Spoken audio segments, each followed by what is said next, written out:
نؤمن به ونتوكل عليه ونعوذ بالله من شرور أنفسنا ومن سيئات أعمالنا من يهده الله فلا مضل له ومن يضلله فلا هادي له ونشهد أن لا إله إلا الله وحده لا شريك له ونشهد أن سيدنا ونبينا ومولانا محمدا عبده ورسوله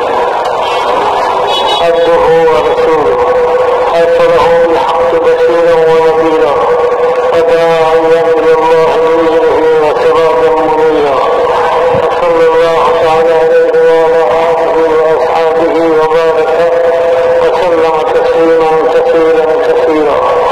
أما بعد أعوذ بالله من الشيطان الرجيم. بسم الله الرحمن الرحيم. وما محمد إلا رسول قد خلت من قبله الرسل. صدق الله مولانا العظيم. محترم دوستوں بزرگوں بھائیوں، اللہ تعالیٰ যখন থেকে এই মানব জাতিকে দুনিয়াতে পাঠানোর ধারাবাহিক দিতে শুরু করেছেন, সাথে সাথে নবী রাসূলদেরকেও আল্লাহ তাআলা পাঠানো শুরু করেছেন মানুষের হেদায়েতের জন্য। মানুষকে আল্লাহ তাআলা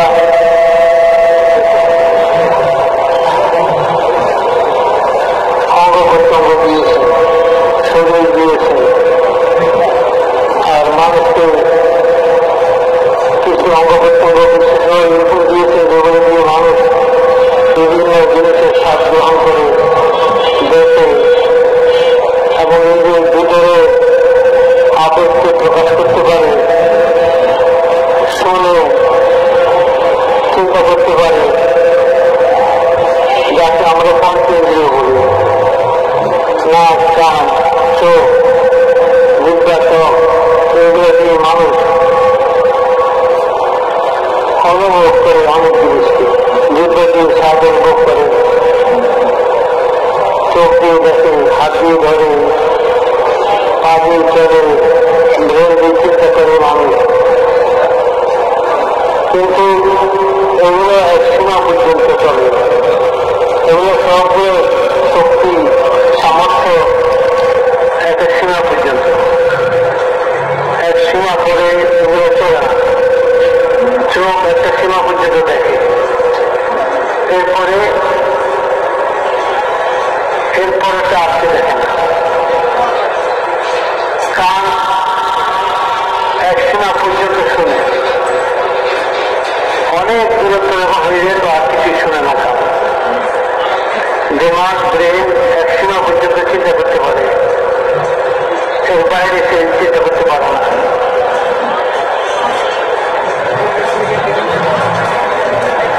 মানুষের তখন অনুভব করে শুধু এক সীমা পর্যন্ত।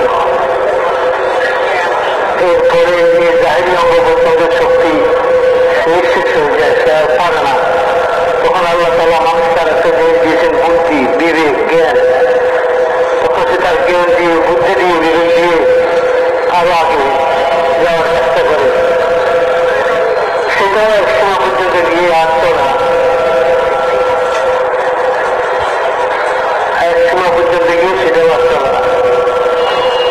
তো আল্লাহ তাআলা সেখানে এসে সিদ্ধান্ত কিভাবে নেবে, আল্লাহ তাআলা তার জন্য ব্যবস্থা করছেন ওহী, নবী এবং নবীর মাধ্যমে, ওহীর মাধ্যমে আল্লাহ তাআলা তাকে পথ প্রদর্শন করে। এখানে তোমার শারীরিক ক্ষমতা, তোমার জ্ঞান, বিজ্ঞান, বুদ্ধি, বিবেকের ক্ষমতা শেষ। এখন ওহীর রাহাবুদি ছাড়া তুমি চলতে পারবে না। আল্লাহ তাআলা ওহীর মাধ্যমে নবী পাঠিয়ে মানুষকে রাহাবুদি করেন, পথ দেখান, যেটাকে হেদায়েত বলা। আল্লাহ তাআলা হেদায়েত দান করেন মানুষকে, মানুষ সে হেদায়েতের আলোকে চলে। যেমন আল্লাহ তাআলা ব্যবসাকে হালাল করেছেন, সুদকে হারাম করেছেন, কিন্তু কত লোক বলে যে সুদ আর ব্যবসার মধ্যে বেশ কম। সুদ হলো টাকা খাটাই মুনাফা নেয়, ব্যবসা টাকা খাটাইয়া মুনাফা নিতেছে। তো তারা বলে যে ব্যবসা সুদ আর ব্যবসা কোনো বেশ কম নাই, কিন্তু আল্লাহ তাআলা বলছেন সুদকে তিনি হালাল করেছেন আর ব্যবসাকে হালাল করেছেন।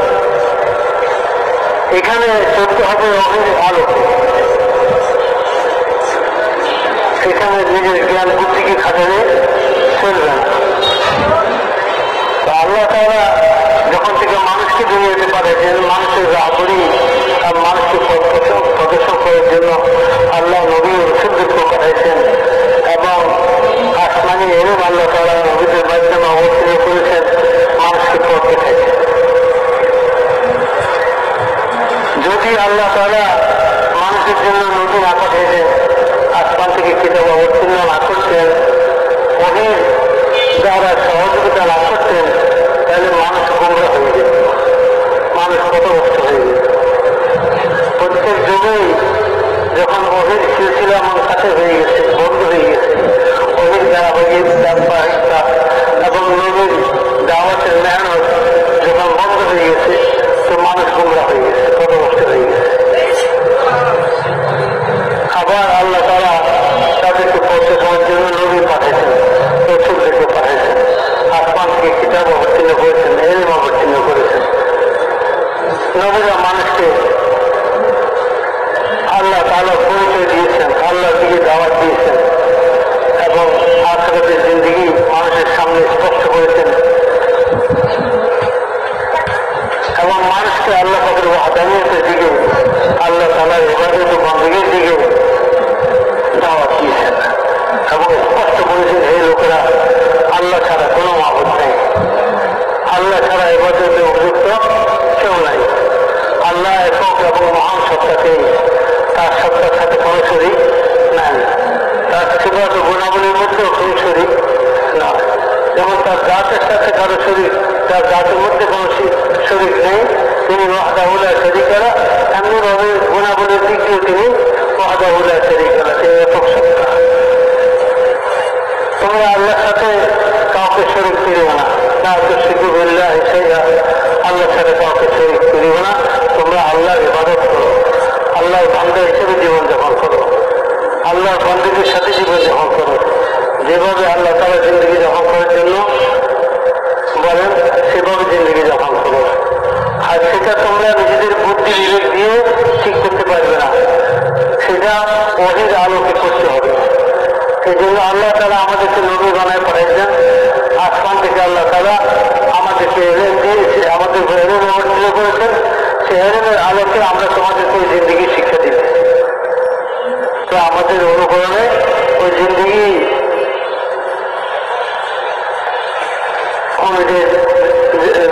জিন্দগি যাপন করো, তাহলে তোমরা দুনিয়া এবং আখিরাতে কামিয়াব হয়ে যেতে পারবে। মোহতারামদের সামনে যারা নবীদের দাওয়াতকে গ্রহণ করেছে এবং আল্লাহ তাআলার ওয়াহদানিয়তকে বিশ্বাস করেছে এবং আল্লাহর সাথে কোনো শরীক নেই যেটা বিশ্বাস অন্তরের মধ্যে স্থাপন করেছে এবং আল্লাহ কারো মুখাপেক্ষি নন, সবকিছু তার মুখাপেক্ষি, সর্ব অবস্থায় আল্লাহ তাআলা সব জায়গায় বিরাজমান, তিনি সবকিছুকে দেখেন শুনেন, তিনি সব কিছুকে নিয়ন্ত্রণ করেন, একথার বিশ্বাস অন্তরে স্থাপন করে আল্লাহর হুকুমতে জীবনযাপন করে এবং নবীর তরিকে জীবনযাপন করে আল্লাহ তাআলা তাদের দুনিয়া এবং আখিরাতে কামিয়াবি এবং সফলতার সুসংবাদ নবীদের মাধ্যমে দিয়েছে। তারা দুনিয়াতেও কামিয়াব, আখিরাতেও কামিয়াব। ভাইয়া যদি দাওয়াত ও তাবলীগের নাম যে মেহনত আজকে সারা দুনিয়াতে চলতেছে, এর নতুন কোনো মেহনত না, সেটা প্রত্যেক যুগে আল্লাহ তাআলা নবীদেরকে মেহনত দিয়ে পাঠাইছে, নবীরা দাওয়াতের মেহনত করছে। বেশ সময় তৈরি যে প্রত্যেক যুগে নবীদের পরে নবী আসছেন, নবীদের পরে নবী আসছেন, যার কারণে উম্মতের জিম্মায় ছিল না দাওয়াত, উম্মতের জিম্মা দাওয়াতের জিম্মাদারি ছিল না। আর রাসূলুল্লাহ সাল্লাল্লাহু আলাইহি পরে কোন নবী আসবেন না, তিনি সর্বশেষ নবী, খাতামুল আম্বিয়া। সেই জন্য তার উম্মতকে এই দায়িত্ব দেওয়া হয়েছে, সেই জিম্মাদারি দেওয়া হয়েছে। কার নবুয়তের জিম্মাদারি নবীওয়ালা কম, নবীওয়ালা মেহনতের জিম্মেদারি এই উম্মতকে দেওয়া হয়েছে। এর উম্মত হওয়া সত্ত্বেও খতম নবুয়তের কারণে যেহেতু রসুল ইসলামের পরে আর কোনো নবী আসবে না, এই উম্মতের দায়িত্ব কিয়ামত পর্যন্ত আনাওয়ালা মানুষদের কাছে দিনকে পৌঁছানো। পুরা দুনিয়াতে পুরা দিন জিন্দা হয়, পুরা দুনিয়ার মানুষ দিন মোতাবেক জিন্দগি যখন কনওয়ালা হয়ে যায়, শুধু মানব নয়, মানব দানব, ইনসান এবং জিন্নাত সকলে। জিন্নাতরাও রাসূলুল্লাহ সাল্লাল্লাহু আলাইহি ওয়াসাল্লামের উম্মত, জিন্নাতরাও ইনসানের মতোই মুকাল্লাফ, শরীয়তে দ্বীনের মুকাল্লাফ। তো তাদেরও জান্নাত জাহান্নামের মাসলা আছে, তাদেরও হিসাব কিতাবের মাসলা আছে। এবং সূরা জিন একটা সূরা কোরআন পাকের মধ্যে আল্লাহ তাআলা অবতীর্ণ করছে। সেই সূরার মধ্যে আছে যে রাসূলুল্লাহ সাল্লাল্লাহু আলাইহি ওয়াসাল্লাম জিন্নাতদেরকে দাওয়াত দিয়েছিলেন এবং তাদের সামনে কালামে পাক তেলাওয়াত করছিলেন। তাদের মধ্যে এক জামাত রাসূলুল্লাহ সাল্লাল্লাহু আলাইহি ওয়াসাল্লামের উপর ঈমান এনেছিল এবং তারা তাদের কওমের কাছে ফিরে গিয়ে বলছিল যে আমরা এক আশ্চর্যজনক কালাম শুনেছি, আমরা সেই কালামের উপর ঈমান এনেছি, তোমরাও সেই কালামের উপর ঈমান আনো। তো শুধু মানব নয়, সমস্ত মানব দানবের হেদায়েত, সমস্ত মানব দানবদের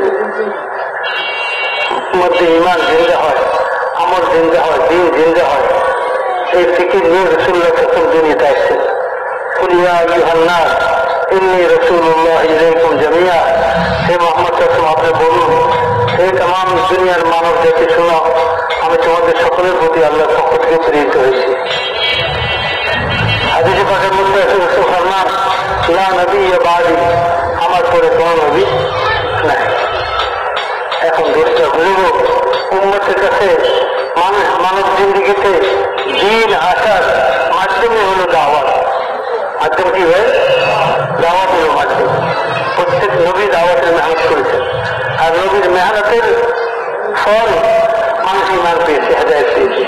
এর জন্য দাওয়াতকে তিনি সবক বলা হয়, নিশ্চিত মাধ্যম হেদায়েত পাওয়া। হেদায়েত পাওয়ার নিশ্চিত মাধ্যম কি? দাওয়াত ইলাল্লাহ, আল্লাহ থেকে দাওয়াত দেওয়া। নববী তরিকা, কোন তরিকায়? নববী তরিকা, নবীওয়ালা তরিকায় দাওয়াত দেওয়া।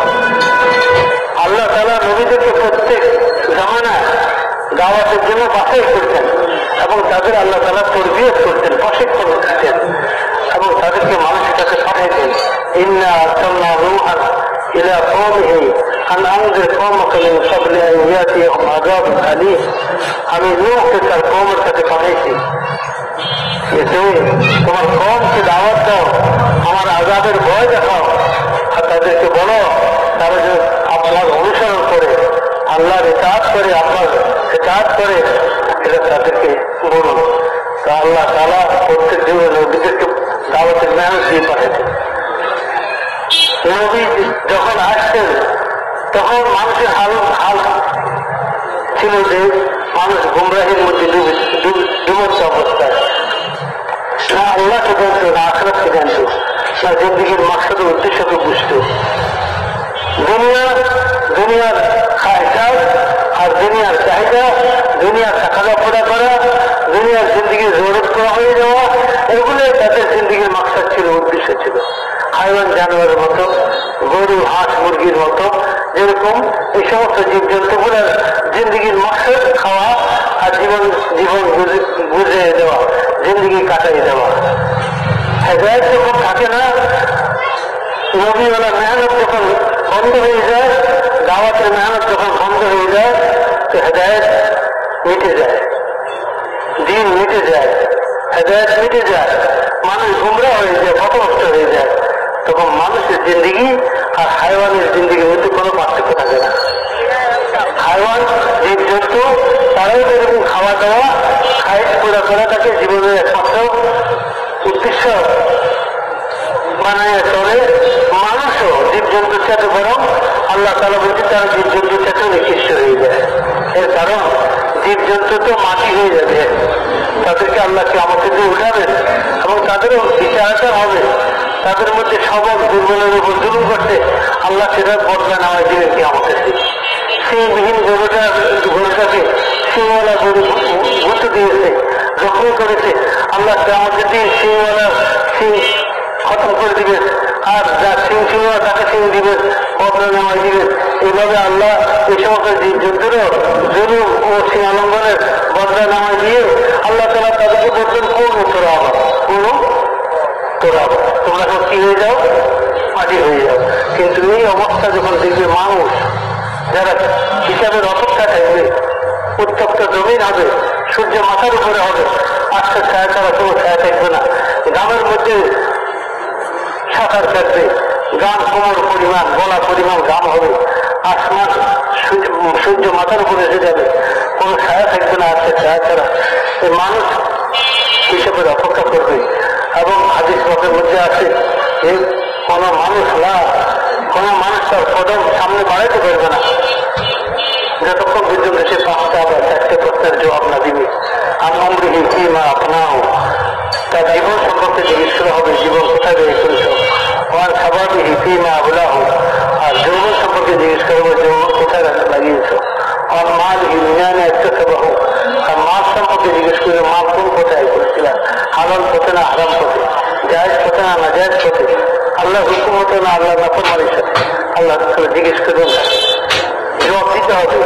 মানে বিমাজ আমেলা দিয়ে এবং এলিম সম্পর্কে জিজ্ঞেস করা হবে, এলিম অনুযায়ী কতটুকু আমল করেছে, প্রত্যেকটা মানুষকে হলে জবাব দিতে হবে। তো মানুষ যখন দেখবে যে জীবজন্তুগুলো মাটি হয়ে যেতেছে, তো মানুষ আক্ষেপ করবে, এ কথা বলবে লাইটারি কোন তোরা হবে। আফসোস, আমরাও যদি মাটি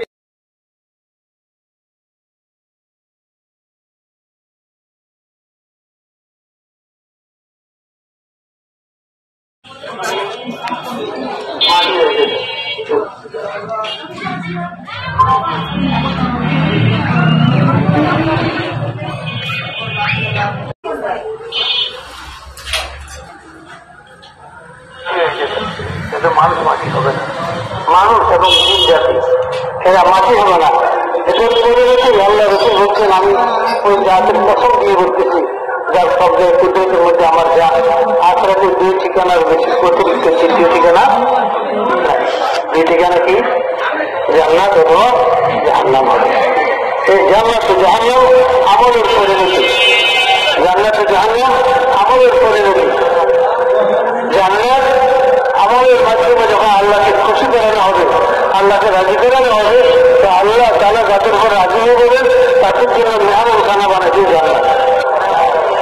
আর যারা আমল দিয়ে আল্লাহকে নারাজ করে দেবে, আল্লাহকে অসন্তুষ্ট করবে, আল্লাহ নারাজের বহিষ্করতা হিসেবে জেলখানা বানাচ্ছেন আখারাতে, সেটার নাম জাহান্নাম।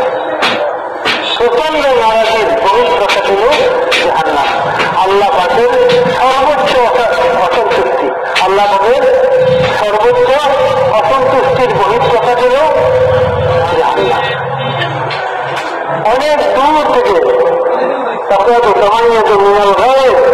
অনেক দূর থেকে জাহান্নামের আগুনের আওয়াজ শোনা যাবে,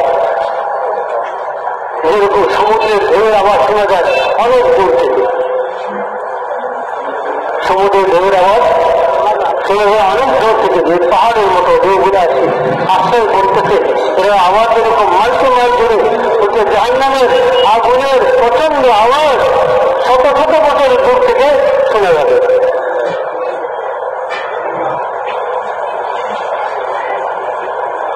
সেই জাহান্নাম কি? এই জাহান্নাম হল আল্লাহর নারাজির বহিঃপ্রকাশ, আল্লাহর অসন্তুষ্টির বহিঃপ্রকাশ হল জাহান্নাম। আল্লাহ তাআলা আল্লাহর মেহমানদের জন্য মেহমান খানা বানাচ্ছেন জান্নাত, আল্লাহর মেহমানদের জন্য মেহমান খানা বানাচ্ছেন জান্নাত। সঙ্গেরই কঠিন আলোচনা জান্নাতের মধ্যে আল্লাহ তাআলা বলবেন, তোমরা আমার মেহমান, আমি তোমাদের মেজবান।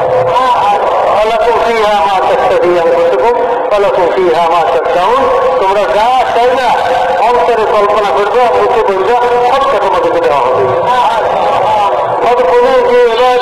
তোমরা দুনিয়াতে আমার বান্দা হিসেবে জীবন যাপন করেছ, হিসাবে বান্দা হয়ে স্বাধীনভাবে নয়, পরাধীনতার জীবন যাপন করেছে দুনিয়াতে, আমার গোলাম হয়ে চলেছে। মানে অনেক কিছু চাইছে করার, করতে পারো না, কেননা আমার দেশে মনের অনেক খায়েশ তোমরা পুরো করতে পারো না কেন? আমার নিষেধ ছিল, আমার হুকুমের রেয়াজ করছো, তোমরা আমার রেয়াজ করছো। তার রেয়াজ করছো আমার বান্দারা, তোমরা আমার হুকুম করে বলছো, এদের জন্য আল্লাহ তাআলা বলবেন 30 দিন পর্যন্ত আমার রেয়াজ করে তোমরা চলছো, আমার রেয়াজ করে চলছো, আমার খেয়াল করে চলছো। খাও নাই, ঘরে খাবার ছিল, খায়েশ করে করা নেই, খায়েশ করে করার আসবাব ছিল, অপেক্ষা ছিল সূর্য আসতে, এত আজও সাহস করা নেই লোকমা মুখে দিতে মুশকিল। ঘরে কোনো জিনিসের অভাব ছিল না, খায়েশ করে করার সব পাত্র ছিল, কিন্তু করো নাই।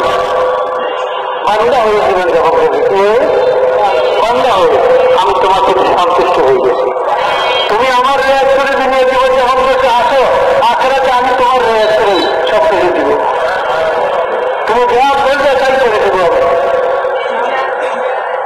তুমি কল্পনাও করতে পারবে না। আজাদ তুমি স্বাধীন মা লা আইন রাত ওলা ওজন সানাত ওলা খতরা ওলা কলবি বসাত। আমি আমার বান্দাদের জন্য, কাদের জন্য? নেক বান্দাদের জন্য। কোন বান্দা? নেক বান্দাদের জন্য এমন সমস্ত উপকরণ ভোগ ক্রেডিটার আমি তৈরি করে রেখেছি। কোথায়? জান্নাতে। কোন চোখ দেখেন, কোন কান শোনে নাই, কোন অন্তর ভাবতেও পারবে, কোন অন্তর ভাবতেও পারে না যে এরকম ব্যবস্থা করা জান্নাতের মধ্যে, যার একটা ইট সামনে হবে, একটা ইট ঢুকা হবে, জমিন জমিন কিসের হবে? মুসকে আম্বরে হবে, মুসকে আম্বরে হবে। আর জমিনের ঘাসগুলা কিসের হবে? জাফরানের হবে। জমিনের ঘাসগুলো কিসের হবে? আর বিল্ডিং যেটা দিবেন, সে বিল্ডিং এর একটা ইট সোনার হবে, আর একটা ইট রূপার হবে। আর ওই সোনার রূপার ইট গুলোকে জোড়া দেওয়ার জন্য যে সিমেন্ট ব্যবহার করা হবে, সেটা কি হবে? হ্যাঁ,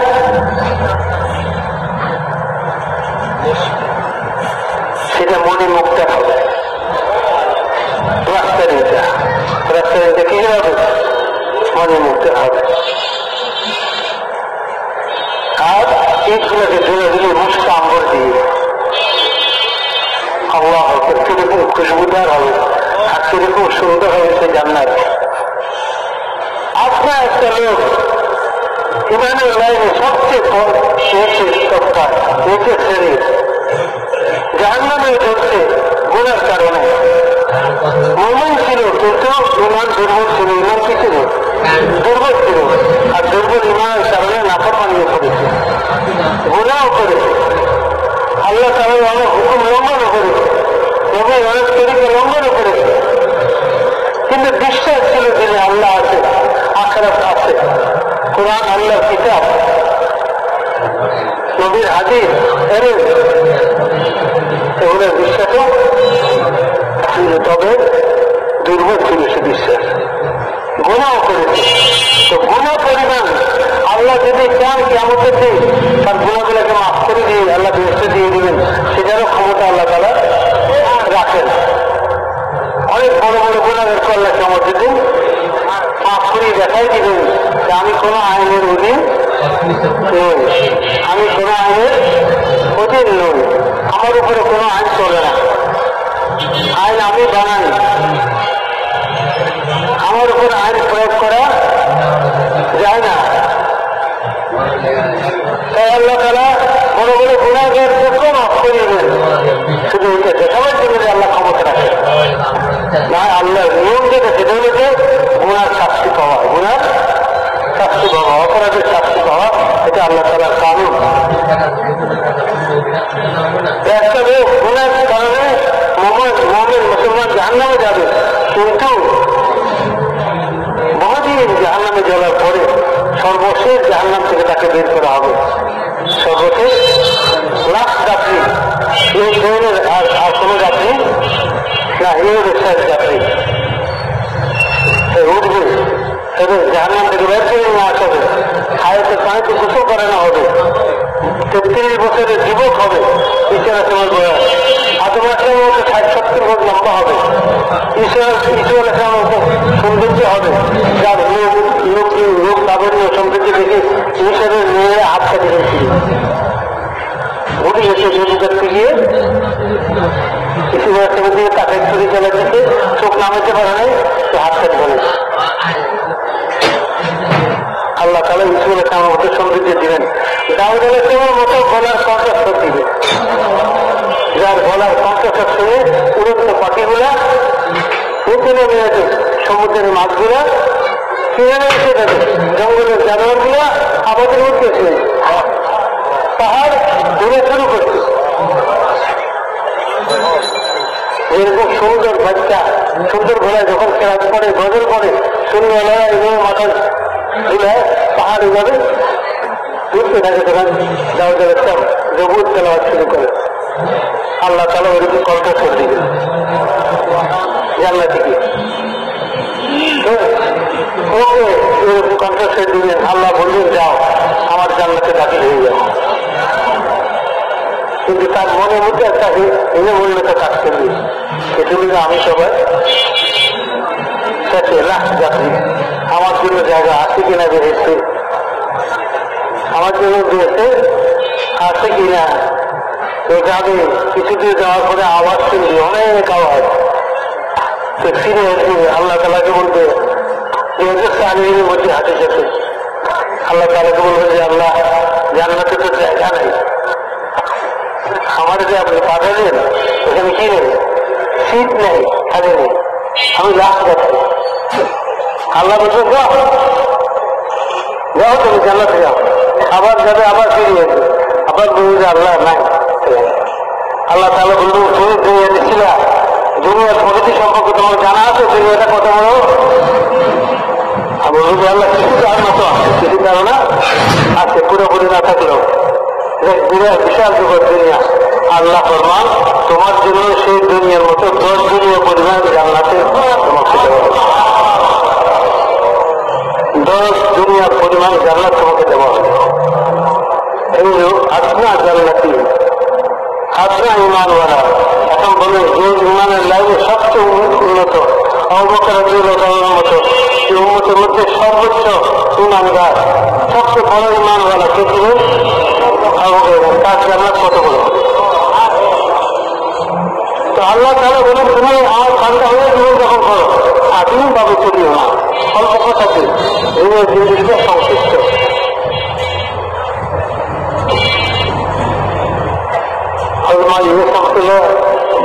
সবসময় দুনিয়ার ব্যাপারে কথা বলতে গেলে বলতেন যে আসা যাওয়ার কয়েক ঘন্টা, আসা যাওয়ার কয়েক ঘন্টা, যাওয়া আসা এই তো দিনের জিন্দগি। কেউ যাতে চাকরি যেতেছে, কেউ আসছে চলে যেতেছে, এই আসা যাওয়ার এই দুনিয়া মেরে ভাইয়া বুঝলো এটা কোনো স্থায়ী জিন্দগি না। আল্লাহ তাআলা নবীদের দ্বারা মানুষকে খবর দিয়েছে, আর এর জন্য মাধ্যম হল দাওয়াতুল ইলাহি মেহনত। নবীরা প্রত্যেক যুগে দাওয়াতুল ইলাহি মেহনত নিয়ে আসতেন। এখন রাসূলুল্লাহ সাল্লাল্লাহু আলাইহি ওয়াসাল্লাম পরে আর কোন নবী দুনিয়াতে আসবেন না, এই দাওয়াতুল ইলাহি মেহনতের জিম্মাদারি এই উম্মতের। নবীরা হেদায়েত রাস্তা ছিলেন, হেদায়েত প্রাপ্ত ছিলেন। আল্লাহ তাআলা তাদেরকে হেদায়েত দিয়ে দাওয়াতে তাদের জন্য পাঠাতেন। ওয়াহুম মুহতাদুন, তারা হেদায়েত প্রাপ্ত হয়েছেন, নবীরা হেদায়েত প্রাপ্ত হয়েছেন। অর্থাৎ ওনারা যে বিষয়ে মানুষকে দাওয়াত দিতেন নিজেরাও সেটার উপরে আমল করতেন, সেটার উপরে আমল করতেন এবং আল্লাহ তাআলার পক্ষ থেকে তারা হেদায়েত প্রাপ্ত হয়েছেন। আমরা কেউ হেদায়েত প্রাপ্ত নই, আমরা উম্মত। সেজন্য মেহনতের মধ্যে নিজের হেদায়েতকে সামনে রেখে করতে হবে, নিজের হেদায়েতকে সামনে রেখে মেহনত করতে হবে। নিজেকে হেদায়েত প্রাপ্তদের মধ্যে সামিল মনে করবো না যে আমি হেদায়েত পেয়ে গেছি, না। এই মেহনত যেমন অন্যের জন্য তেমনি হবে আমার জন্য। পুরো দুনিয়াতে পুরো দিন আমার থেকে নিয়ে কেমন পর্যন্ত সর্বোচ্চ কালওয়ালা ইনসান পর্যন্ত কিভাবে জিন্দা হইতে পারে এর ফিকির, এর জন্য মেহনত, এর জন্য জানমালের কোরবানি নবী তরিকার, এটাই দাওয়াতের মেহনতের উদ্দেশ্য, এটাই দাওয়াতের মেহনতের উদ্দেশ্য। এই জন্য মেরে ভাই এই পুরোনো যে জন্য যে আল্লাহ তাআলা আলহামদুলিল্লাহ এই উম্মতকে এই দাওয়াতওয়ালা মেহনতের দ্বারা খতমানবুয়তের মেহনতের দ্বারা আল্লাহ সম্মানিত করেছেন। আল্লাহ আমাদের জিম্মায় মেহনত দিয়েছেন। এখন আমাদের জিম্মেদারি হলো আমরা নিজেরাও তৌফিকত 100 ভাগের 100 ভাগ পুরা দিন আর পুরা দিনের উপর চলবো, সুন্নাত ও শরীয়ত মোতাবেক জিন্দগি যাপন করবো। এর সাথে সাথে দুনিয়া ভরা মানুষ কেমন পর্যন্ত আমরা মানুষের হেদায়েতের সাথে কনসেন্ট্রেট করবো, ফিকির করবো। এর জন্য নবী তরিকায় মেহনত করবো। সেই মেহনতটা যাতে সহি হয়, সেই মেহনতটা যাতে সব লোক একই জাহাজে সারা দুনিয়াতে জিন্দা হয় এবং সারা দুনিয়ার মানুষ এই মেহনত দ্বারা উপকৃত হতে পারে। এর জন্য এই পূর্বদের জোর যে সমস্ত পুরোনোরা বছরে একবার এক জায়গায় জমা হয়ে তারা তাদের সারা বছরের মেহনতের জায়গা নেবে, সারা বছরের মেহনতের কাজগুলো শুনবে, শুনেবে, কাজগুলোর আলোকে হেদায়েত যেটা বড়রা দেন সে হেদায়েত অনুযায়ী দুবারা মেহনতকে নতুন উদ্যমে আবার শুরু করবে, যাতে মেহনত এক স্তরে, এক তরিকায়, এক নাচে, এক স্তরে মেহনতটা হয়। মেহনতের মধ্যে যেন ভিন্নতা না থাকে। সব জায়গায় যেমন নবীদের মেহনতের মধ্যে কোনো ভিন্নতা ছিল না। নবীরা বিভিন্ন সময় আসছেন এবং বিভিন্ন এলাকায় আসছেন, এক এলাকায় আসেন না, আসছেন কোনো কোনো এলাকায় একাধিক নবীও আসছেন, তারপরে আবার আলাদা আলাদাও আসছেন। অনেক দূর দূর ছিল নবী মেহনতের মধ্যে, একজন থেকে একজনের দূরত্ব অনেক দূর ছিল, কিন্তু মেহনতের তরিকা এক ছিল আর মেহনতের কারিরা এক ছিল। সবার এটাই প্রমাণ করে এই কালমা, এই দাওয়াত আল্লাহ তাআলার পক্ষ থেকে মনোনীত, এই দাওয়াত আল্লাহর পক্ষ থেকে মনোনীত। এই জন্য সমস্ত নবীদের ভাষা, সমস্ত নবীদের দাওয়াতের ভাষা এবং দাওয়াতের কালিমা এক ছিল, দাওয়াতের কালিমা এক ছিল। আর দাওয়াতের পদ্ধতি কি ছিল? এক ছিল। يا قوم اتبعوا المرسلين اتبعوا من لا يسألكم أجرا وهم مهتدون। হে আমার কওম, তোমরা নবীদের ইত্তেবা করো। এরা কারো থেকে তাদের মেহনতের বদলা চায় না, এরা হেদায়েত প্রাপ্ত, এরা নিজেরা যা বলে তার উপর নিজেরা আমল করে, তারা নিজেরা বলে এবং তার উপরে নিজেরা আমল করে। এটা এরকম নয় যে তারা শুধু বলে আর নিজেরা কোনো আমল করে না। এই জন্য দায়ী ওই ব্যক্তি যে যেটার দাওয়াত দেয় সেটার উপরে সে নিজেও আমল করে, পরিবার পরিজনকেও তার উপরে আমলের উপর উঠায়।